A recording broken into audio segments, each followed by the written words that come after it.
Assalamualaikum warahmatullahi wabarakatuh.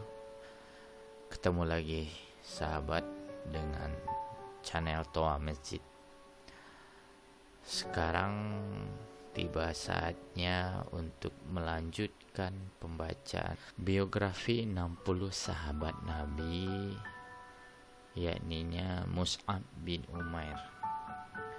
Itu di video sebelumnya bisa sahabat saksikan. Oh ya, sebelum kita mulai, jangan lupa ya di subscribe dulu channelnya, kemudian di like, komen, dan jangan lupa di share kepada rekan-rekan yang lain, yang mana nanti tujuannya supaya kita sama-sama mempunyai ilmu dan wawasan. Oke, pada cerita kali ini kita kisahkan Salman Al-Farisi menjadi dua part. Yang pertama mengkisahkan bagaimana perjuangan Salman Al-Farisi di Madinah bersama Nabi. Kemudian yang part keduanya nanti kita mengkisahkan bagaimana Salman Al-Farisi mencari kebenaran hingga akhirnya beliau menemukan agama Islam nantinya. Baik, mari kita dengarkan ceritanya.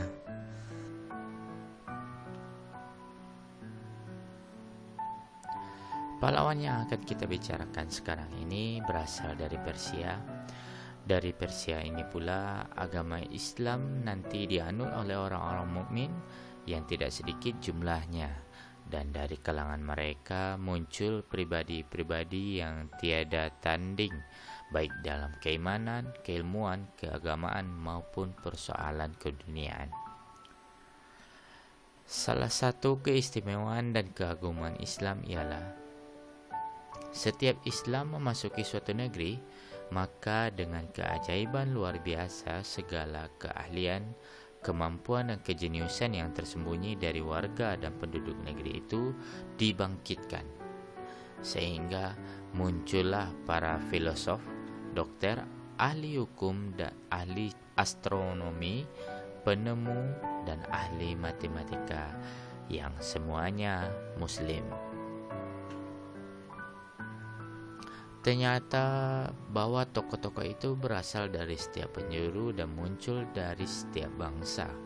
Hingga masa-masa awal perkembangan Islam penuh dengan orang-orang jenius dalam segala bidang, baik cita maupun karsa, yang berlainan tanah air dan suku bangsanya, tetapi satu agama, yakni Islam. Rasulullah Shallallahu Alaihi Wasallam sendiri memang telah mengabarkan perkembangan yang penuh berkah dari agama ini. Bahkan beliau telah menerima janji yang benar dari Rabb-Nya yang maha besar lagi maha mengetahui bahwa suatu hari nanti tidak ada lagi baginya jarak pemisah tempat dan waktu. Hingga sejauh mata memandang akan menyaksikan panji-panji Islam berkibar di seluruh muka bumi, serta di istana-istana para penduduknya. Salman Al-Farisi sendiri turut menyaksikan hal-hal tersebut, karena ia terlibat dan mempunyai hubungan erat dengan kejadian itu. Peristiwa itu terjadi waktu Perang Khandak pada tahun 5 Hijriah. Awalnya beberapa orang pemuka Yahudi pergi ke Mekah untuk memobilisasi orang-orang musyrik dan membentuk pasukan gabungan untuk menghadapi Rasulullah dan kaum muslimin. Mereka berjanji akan memberikan bantuan dalam perang penentuan yang akan mencabut akar agama baru ini. Siasat dan taktik perang pun diatur secara licik.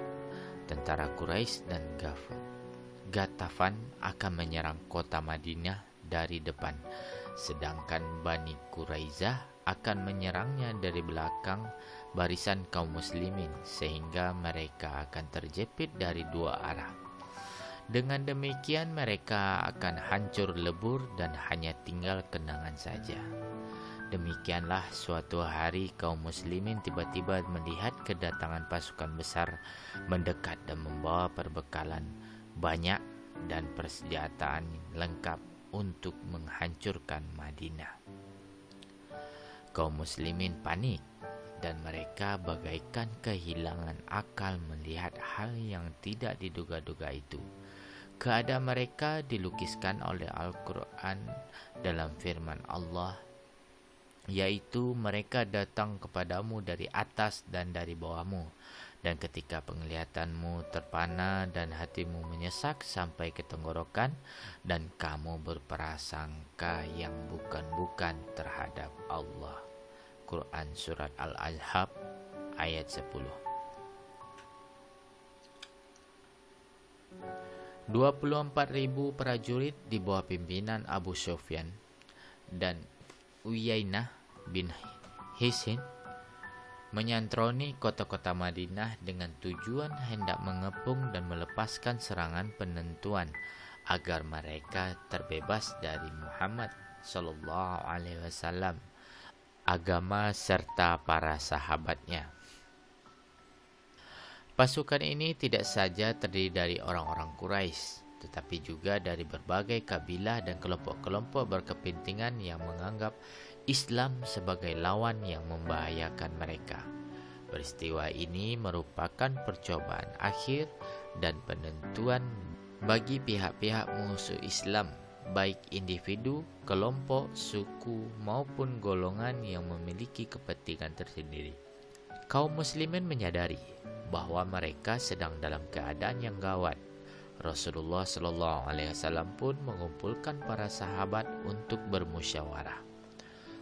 Mereka semua tentu saja setuju untuk melawan, tetapi apa yang harus mereka lakukan untuk melawan?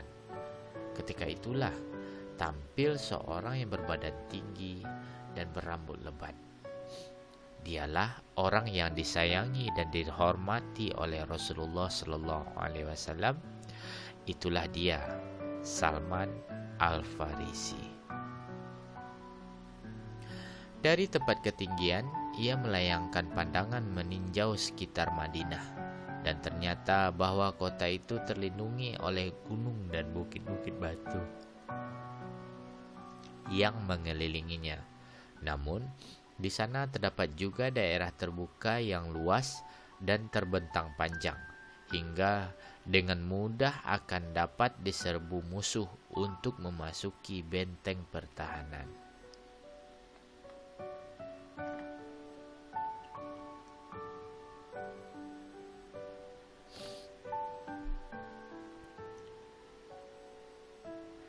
Di negerinya, Salman telah mempunyai pengalaman luas tentang strategi dan siasat perang. Karena itu, ia mengajukan suatu usulan kepada Rasulullah sallallahu alaihi wasallam, yaitu suatu rencana yang belum pernah dikenal oleh orang Arab dalam peperangan mereka selama ini. Rencana tersebut adalah menggali parit sebagai perlindungan sepanjang daerah terbuka sekitar Madinah. Hanya Allah yang lebih mengetahui apa yang akan dialami kaum muslimin dalam peperangan itu. Seandainya mereka menggali parit ketika pasukan Quraisy menyaksikan parit terbentang di hadapan mereka, mereka merasa terpukul melihat hal-hal yang tidak disangka-sangka itu. Sehingga tidak kurang sebulan lamanya, kekuatan mereka hanya mendekam di kemah-kemah. Tanpa daya untuk menerobos Madinah, akhirnya pada suatu malam Allah Ta'ala mengirim angin topan yang menerbangkan kemah-kemah dan memporak-porandakan kesatuan mereka. Abu Sufyan pun memerintahkan anak buahnya agar kembali pulang ke kampung mereka dalam keadaan berputus asa serta menderita kekalahan pahit.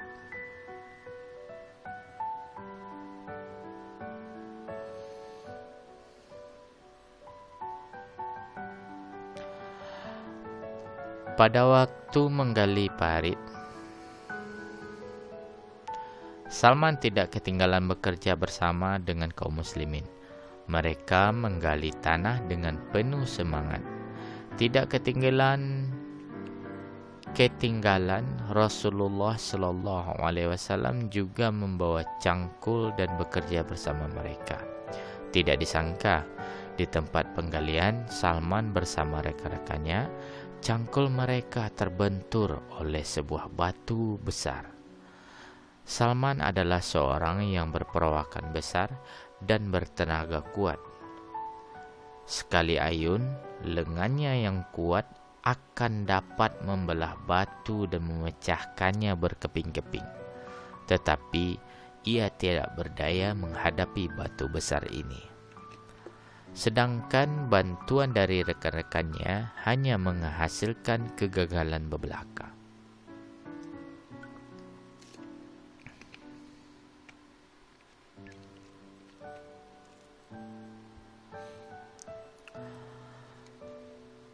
Salman pergi menemui Rasulullah Shallallahu Alaihi Wasallam dan meminta izin untuk mengalihkan jalur parit dari garis semula, guna menghindari batu besar yang tidak tergoyahkan itu. Rasulullah pun pergi bersama Salman untuk melihat sendiri keadaan tempat dan batu besar tersebut. Setelah melihat batu itu, Rasulullah Shallallahu Alaihi Wasallam meminta cangkul dan menyuruh para sahabat agar mundur agar terhindar dari pecahan-pecahan batu itu nanti. Rasulullah Shallallahu Alaihi Wasallam lalu membaca basmalah dan mengangkat kedua tangannya yang mulia yang sedang memegang erat cangkul itu. Beliau menghantamkan cangkul ke batu besar itu dengan sekuat tenaga, hingga batu itu pun terbelah dan dari celah belahannya yang besar keluar percikan api yang tinggi dan menerangi. Salman mengatakan, "Aku melihat percikan api itu menerangi pinggiran Madinah." Sementara itu, Rasulullah Shallallahu Alaihi Wasallam mengucapkan takbir, "Allahu Akbar, Allah Maha Besar. Aku telah dikaruniai kunci-kunci istana negeri Persia dan dari percikan api tadi tampak olehku dengan nyata istana-istana kerajaan Hirah dan kota-kota raja Persia. Sungguh umatku akan menguasai semua itu."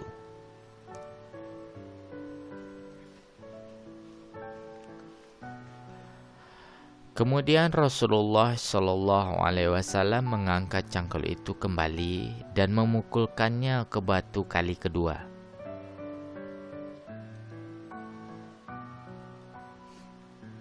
Fenomena yang sama terjadi lagi.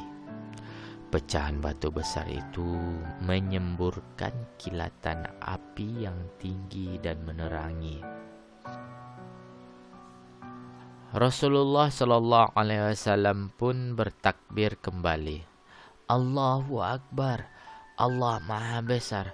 Aku telah dikaruniai kunci-kunci negeri Romawi dan tampak nyata olehku istana-istana megahnya. Sungguh umatku akan menguasainya." Kemudian beliau memukulkan cangkul itu untuk kali ketiga. Dan batu besar itu pun hancur lebur serta menimbulkan kilatan api yang terang benderang. Rasulullah Shallallahu Alaihi Wasallam mengucapkan kalimat tahlil dan diikuti oleh kaum muslimin. Rasulullah Shallallahu Alaihi Wasallam menceritakan kepada mereka bahwa beliau sekarang melihat istana-istana di Syria, Sana'ah, dan daerah-daerah lain yang suatu ketika nanti akan berada di bawah naungan bendera Allah yang berkibar. Dengan keimanan penuh, kaum muslimin pun serentak berseru, "Inilah yang dijanjikan Allah dan Rasul-Nya, dan benarlah Allah dan Rasul-Nya."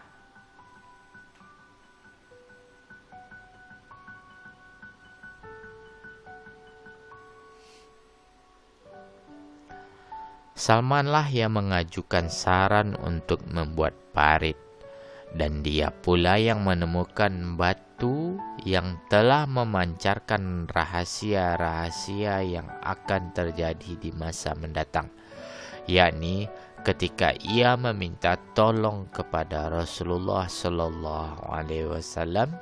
Ia berdiri di samping Rasulullah, menyaksikan cahaya dan mendengar berita gembira itu. Dia masih hidup ketika kabar gembira itu menjadi kenyataan.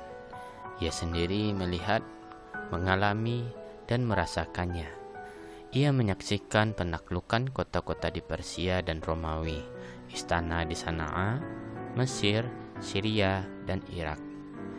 Ia menjadi saksi seluruh penjuru bumi seakan berguncang keras oleh seruan mempesona penuh berkah yang berkumandang dari puncak menara tinggi di setiap pelosok, memancarkan sinar hidayah dan petunjuk Allah.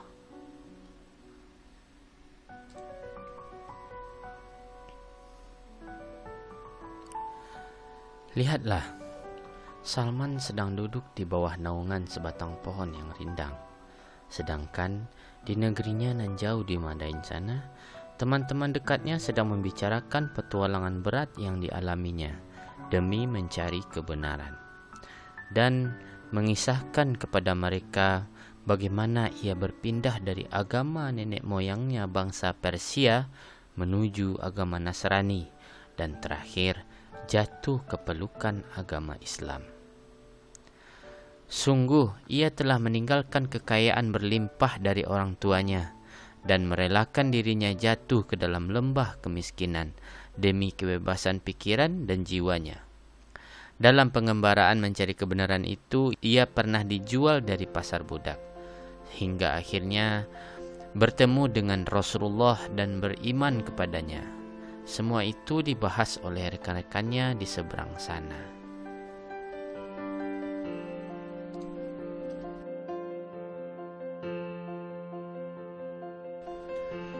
Baik, sahabat tua masjid, selesai cerita tentang Salman Al-Farisi, sang pencari kebenaran sejati part 1. Sampai jumpa di sesi berikutnya, part 2, biografi 60 sahabat Nabi Salman Al-Farisi, pencari kebenaran sejati. Mohon maaf jika ada salah kata atau ucapan dalam pembacaan. Billahi taufik wa hidayah. Assalamualaikum warahmatullahi wabarakatuh.